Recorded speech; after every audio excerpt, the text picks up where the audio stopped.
कायदे बनवायचे झाले, महाराजांना ते बनवता येत नव्हते. आणि राज्याभिषेकाचं सगळ्यात महत्वाचं कारण, रयतेला स्वतःचे राज्य हवे होते, रयतेला स्वतःचा राजा हवा होता. आणि महाराजांच्या मनी एक प्रश्न होता, कदाचित भविष्यात आपण असू आपण नसू, पण हे राज्य टिकलं पाहिजे. आपण नसताना इथल्या लोकांना आम्ही प्रेरणा दिली पाहिजे की ज्याच्यासाठी इथली लोक लढतील. ती प्रेरणा म्हणजेच राज्याभिषेक, ती प्रेरणा म्हणजे ते 32 मणी रत्नजडित सुवर्ण सिंहासन, राजाशिवाय प्रजा लढत राहील ते या निष्ठेपोटी. आणि म्हणूनच महाराजांनी राज्याभिषेकाची घोषणा केली. पण स्वराज्याची राजधानी महाराजांनी त्यासाठी निवडला दुर्गम दुर्गेश्वर रायगड. पृथ्वीवर दौलताबाद गड चकोट खरा, पण रायगिरीची सर नाही, त्याहूनही दशगुणी उंच. पावसाळ्यात कडियावर साधे गवत उगवत नाही, ऐसा चकोट बिकटवाट वहिवाट नाहीच. मुंगीला चिरता येत नाही आणि परवानगीशिवाय वाऱ्याला बाहेर पडता येत नाही, असा बुलंदानी बेलाग दुर्गम दुर्गेश्वर रायगड. महाराज मोरोपंतांना म्हणाले, हा रायगड कैलासा इतकाच पवित्र, या गडावर अजून कोणाचे रक्त सांडले नाही, तख्तास जागा हाच करावा. आणि ठरलं, रायगड स्वराज्याची राजधानी ठरला. महाराजांचा राज्याभिषेक या रायगडावर होणार. रायगडाचे 18 कारखाने राज्याभिषेकाच्या तयारीला लागले. स्वर्णकार रामजी तत्व महाराजांसाठी रत्नजडित 32 मणी स्वर्ण सिंहासन बनवू लागला.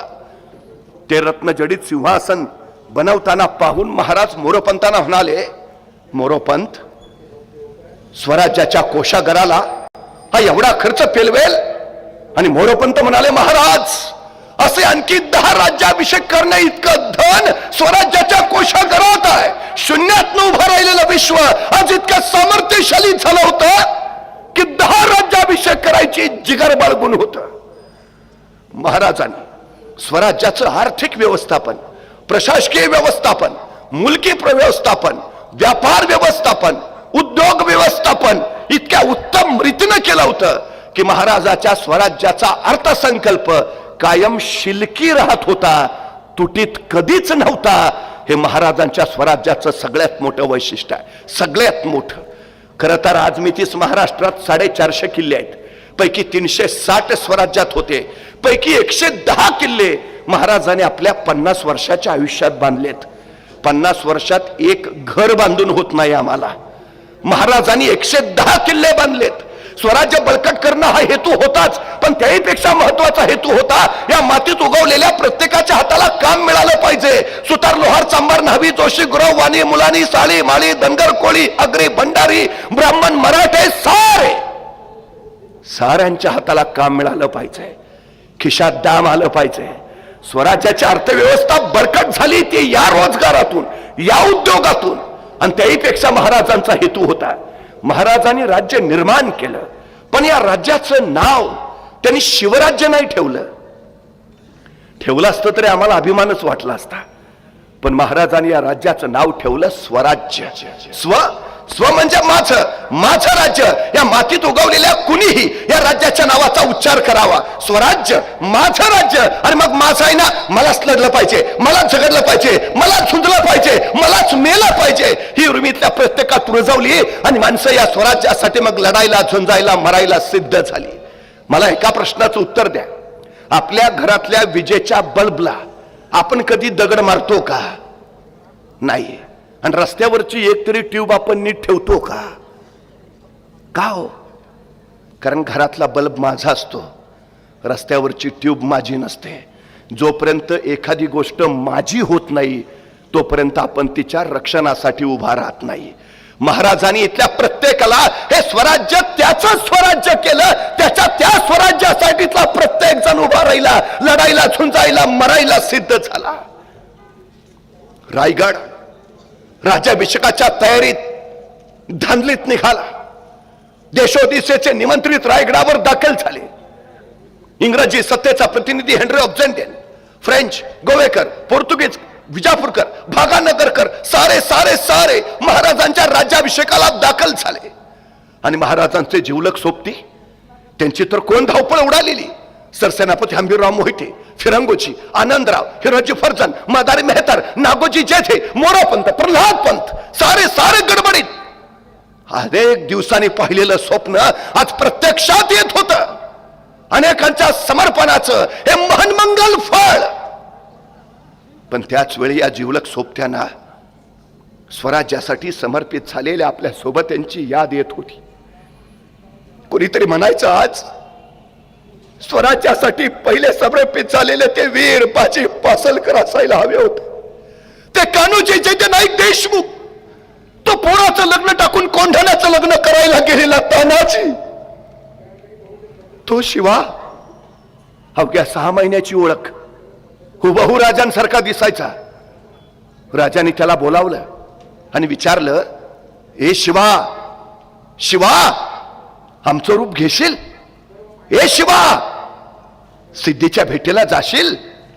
होय रे शिवा, मरायला तयार होशील? शिवा म्हटलं होतो. झाला, गेला, स्वराज्यासाठी समर्पित झाला. पुरंदरावर त्या दिलेर कलाशी झुंजणारे मुरारबाजींचा शौर्य बघितला आणि तो दिलेर खान हबकला. मुरारबाजींना म्हणाला, वज्रगड तर आम्ही घेतलाच आहे, पुरंदर सुद्धा घेऊ, तुम्ही का मरता फुका, ये आमच्याकडं, बादशाह जागीर देतील. आणि कडाडले मुरारबाजी, अरे माझ्या राजानं मला काय कमी केलं म्हणून येऊ तुझ्याकडं, मराठे तुटतील फुटतील कुठले, हाट. तो करारा बाणा आणि मुरारबाजी आठवले आणि अनेकांच्या डोळ्यांच्या कडा व्याकुळल्या.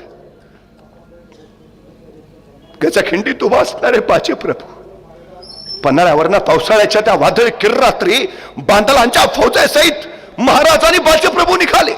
गजखिंडीत चाहूल लागली, शत्रू पाठलागावर आहे. आणि बाजीप्रभू महाराजांना म्हणाले, राजे निमी फौज घेऊन आपण पुढे निघा, निम्या फौजांनिशी आम्ही ते झुंजितो, साहेब कार्य मरितो. राजे म्हणले, नाही बाजी, सगळे सोबत लढू. नाही राज, लाख मेले तरी चालतील, पण लाखाचा पोशिंदा वाचला पाहिजे. राजा निघा. महाराज पुढे निघाले आणि बाजी प्रभू तटबंदी सारखे त्या गजाखिंडीत झुंजत राहिले, कडाडत राहिले. जाऊन सांगा त्या यमाला, जोपर्यंत राजे विशाळगडावर पोहोचल्याचे तोफांचे आवाज आमच्या कानावर पडत नाहीत, हा बाजी प्राण सोडणार नाही. राजे पोहोचल्याचे आवाज झाले आणि मगच शिर तुटले, बाजी कोसळले, स्वराज्यासाठी समर्पित झाले. गजखिंड पावनखिंड झाली. राज्याभिषेकाच्या दिवशी असंख्यांना वाटत होतं, आज बाजी प्रभू असायला हवे होते. त्या मुरारबाजी, ते तानाजी, तो सूर्याजी, तो रामजी, किती नावं घ्यावी ज्यांनी स्वराज्यासाठी बलिदान केलं. शिवचरित्र ही जगण्याची स्पर्धा नाही, शिवचरित्र ही मरण्याची स्पर्धा आहे. महाराज एखादी मोहीम काढायचे आणि तानाजी सांगायचा, राज हे डाव आपला, आपण जाणार. तसा यसाजी म्हणायचं, ताना आम्ही हाय नव, ही मोहीम आपली आहे. तसे बाजी म्हणायचं, यसाजी कपासून नंबर लावून बसलो का सरमाग, ही मोहीम आपली, आपण जाणार, आपण लढणार, आपण मरणार. जगाच्या पाठीवरचा पहिला काळ आहे. इथं माणसं जगण्यासाठी नाही, मरण्यासाठी स्पर्धा करतायत. त्यांच्या त्या बलिदानातनंच तर आजचा हा दिवस उचडला होता. रायगड सजला होता. न्यायासना पाठीमागं सिंहासन आणि सिंहासना पाठीमागं धर्मासन उभा राहणार होत. राजे इथल्या रयतेच्या हृदय सिंहासनावर कधीच आरूढ झालेले, आता ते सुवर्ण सिंहासनावर आरूढ होणार होते. राज्याभिषेकाचे आरंभिक विधी सुरू झाले, काही धार्मिक विधी पार पडले आणि उगवली एकादशी. 4 जून महाराजांची सुवर्ण तुला झाली. इतर अनेक वस्तूंनी महाराजांच्या तुला करण्यात आल्या. चांदी, तांबे, जस्त, कतील, सोने, लोखंड, मीठ, जायफळ, जायपत्री, मसाले, फळं, लोणची, दूध, या तुलेत वापरलेल्या सगळ्या गोष्टी दानधर्म म्हणून लोकांना वाटण्यात आल्या.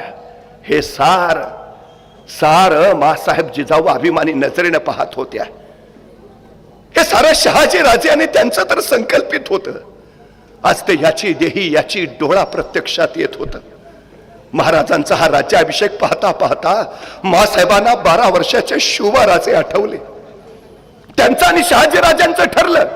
थोरले पुत्र संभाजीराजे शहाजीराजांबरोबर कर्नाटकातच राहतील आणि धाकटे पुत्र शिवबाराजे मासाहेबांसह पुण्यात येतील.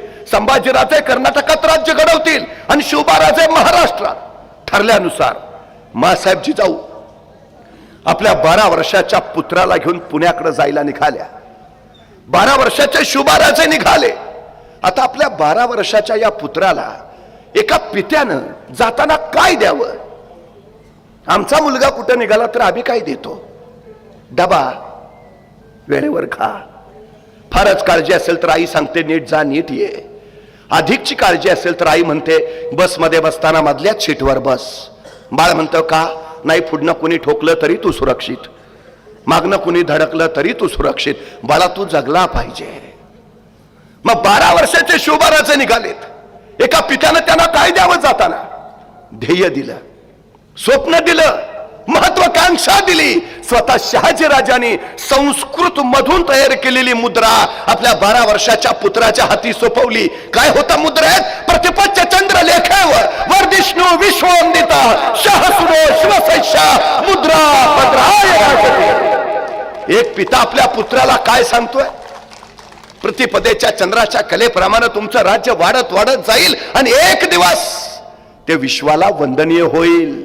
कोण खात्री आहे? कोण विश्वास? पुत्र अजून बेंगलोरातच आहे. शिवबाराजे महाराष्ट्रात जायचे आहेत. स्वराज्याला सुरुवात व्हायची आहे. त्याच्या आधीच पिता सांगतायत आम्हास खात्री आहे राज्य उभा राहणारच. शहाजीराजाने असं नाही विचारलं, नाही तुम्हाला जमेल का? तुम्ही कराल का? तुमच्याच्याने होईल का? सवालच नाही हो, सवालच नाही. मी वारंवार सांगतो, आमच्या पोरांच्या चुका काढण्यापेक्षा त्यांचं कौतुक करायची संधी शोधा, म्हणजे पोरं इतिहास घडवतील. पण हल्ली आमची अडचण काय झाली माहिती आहे? आमचा पोरगा काय करू का म्हटला, आमचा पहिला प्रश्न तुला जमल का? संपला विषय तिथंच त्याचा. बरं, आमच्या घरात आमच्याच पोराला मी गाढवाशिवाय बोलवतच नाही. आपलाच आहे बाबा तरी गाढवा म्हणतो. तुम्हाला माहिती आहे महाराष्ट्रातल्या 62 घाट रस्त्यांचे शोध गाढवानी लावलेत. गाढवात एक अलौकिक गुण आहे. महाराजांच्या काळात मावळे गावळ्याच्या गळ्यात घंटा बांधायचे आणि त्याला डोंगरात सोडून द्यायचे. गाढव अत्यंत जवळचा मार्ग शोधून काढतं. मावळे मग घंटेच्या आवाजाच्या मागामाग जायचे आणि जवळच्या रस्त्याचा शोध लागायचा. महाराष्ट्रातले सगळे घाट गाढवानी शोधलेत. मग आपल्या पोराला आपण गाढव म्हणतो, मग त्याच्यात एखादा असा गुण असेल का? नाही. अशा गुणांचाच तर महाराजांनी वापर केला आणि स्वराज्य उभा केलाय. प्रत्येकात काही ना काही असतो, वास्तच क्षमता प्रत्येकात आहे, सामर्थ्य प्रत्येकात आहे, बाहेर काढता यायला हवं. पण हल्ली अशी भयान परिस्थिती झाली आहे. मी परवा एका मुलाला सहज विचारलं, काय रे 100 मीटर पळशील का? तो 2 मिनिटं माझ्याकडेच बघत बसला. अरे म्हणलं 100 मीटर पळशील का? मग त्याने हळूच मला विचारलं 100 मीटर म्हणजे किती? मला लक्षात आलं. मी त्याला म्हणलं तू काय खेळ खेळतोस का? नाही. म्हणलं सगळे खेळ खेळतो, क्रिकेट खेळतो, फुटबॉल खेळतो, व्हॉलीबॉल खेळतो, बॅडमिंटन खेळतो. म्हटलं मग एवढे सगळे खेळ खेळतो, दिवसभर मैदानावरच असतोस का काय? तो म्हटला मैदानावर नाही, मोबाईलवर खेळतो. म्हणलं मग बरोबर आहे, तुला 100 मीटर कळणारच नाही. मग त्याला सांगितलं इथून तिथपर्यंतचं जे अंतर आहे त्याला 100 मीटर म्हणायचं. पळशील का? म्हटला करतो प्रयत्न. अरे तुला काय 5 किलोमीटर सांगितलंय का? 100 मीटर करतो की प्रयत्न. बरं म्हटलं मला सांग, हे 100 मीटर अंतर पार करायला तुला किती वेळ लागेल? तो 5 मिनिटं अंतरच बघत बसला. अरे किती वेळ? मग हळूच म्हटला 5 मिनिटं तरी लागतील. 5 मिनिटं? ऑलिम्पिकच्या हुसेन बोल्टचं रेकॉर्ड 9.98 सेकंदाचा आहे. तो 10 सेकंदात 100 मीटर पळतो. तू 15 सेकंद म्हण, 20 सेकंद म्हण, 25 सेकंद म्हण, का 5 मिनिटं? माझं मला माहिती आहे ना. मला सुचायचं बंद झालं.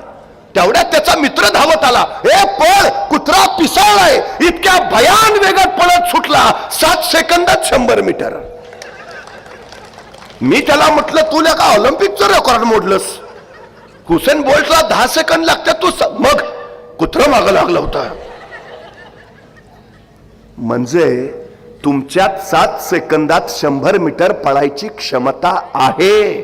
बाहेर कधी आली? संकट आलं तेव्हा. मग संकट चांगली आहेत का वाईट आहेत? चांगली आहेत. संकटांचं स्वागत करायला हवं. संकट तुम्हाला अडवायला येत नाहीत, संकट तुमची उंची वाढवायला येतात. अडथळे तुम्हाला रोखायला येत नाहीत, अडथळे तुमच्यातल्या क्षमता बाहेर काढतात. अडचणी तुम्हाला थांबवायला येत नाहीत, अडचणी तुमच्यातली कौशल्य बाहेर काढतात. तुमचा संघर्ष जेवढा मोठा तेवढी तुमची उंची मोठी असते. छत्रपती शिवाजी महाराजांच्या वाट्याला आलेला संघर्ष एवढा मोठा होता की जोपर्यंत चंद्र सूर्य राहतील छत्रपती शिवाजी महाराज तुमच्या माझ्या काळजात जिवंत राहतील. असा एक प्रसंग नाही हो जो मृत्यूचा नाही. एक फतेह खान 7,500 फौजनिशाला मृत्यू आहे. 40,000 फौजनिशी अफजल खानाला मृत्यू आहे. 1.25 लाखाची फौज गुण शाहिस्ता खानाला मृत्यू आहे. 3 लाखाची फौज गुण मिर्झा राजेला मृत्यू. महाराज आग्र्यात अडकले मृत्यूच.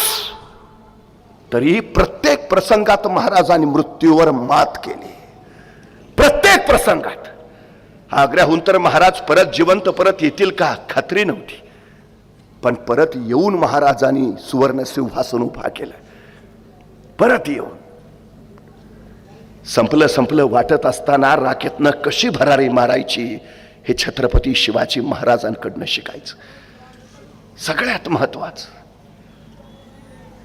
5 जून द्वादशी उजाडली. रायगड गुड्याने उभारला, फुलांनी सजला, तोरणं बांधली गेली. असंख्यांच्या बलिदानाचं समर्पणाचं महान मंगल फळ आज सत्यात उतरत होत. ज्येष्ठ शुद्ध त्रयोदशी मराठी माणसाच्या मनातला प्रचंड मोठा दिवस, मराठी अस्मितेचा, मराठी स्वाभिमानाचा. सूर्योदयाला 3 घटिका कमी असताना महाराजांच्या राज्यारोहणाचा मुहूर्त होता. सायंकाळ झाली आणि राज्याभिषेकाच्या अभिषेक पर्वाला सुरुवात झाली. मंडप वेदीतल्या आसंदीवर महाराज आरोहण करते झाले. पाठोपाठ महाराणी सोयराबाई, युवराज संभाजीराजे स्थानापन्न झाले. अष्टप्रधान मंडळांनी आपापल्या जागा घेतल्या. पूर्वेला तुपाचा सुवर्ण कलश घेऊन मोरपंत उभा राहिले, तर दक्षिणेला दुधाचा कलश घेऊन सरसेनापती हंबीरराव मोहिते खडे झाले. अष्टदिशांना अष्टप्रधान उभा राहिले. अभिषेक सुरू झाला. त्याच वेळी महाराजांचं लक्ष दक्षिणेला उभा असणाऱ्या सरसेनापती हंबीररावांकडे गेलं. राज्याभिषेकाच्या काही दिवस आधी हंबीरराव मोहिते सरसेनापती झाले होते, पण त्यांच्या अगोदर होते ते सरसेनापती प्रतापराव गुजर. आणि महाराज प्रतापरावांच्या आठवणीनं क्षणभर व्याकुळ झाले. प्रतापराव, या प्रसंगी तुम्ही असायला हवे होता प्रतापराव. आणि महाराजांच्या समोर तरळू लागली ते दृश्य. शाहिस्ता खान मारल्यानंतर मिर्झा राजा जैसे स्वराज्यावर चाल करून आला.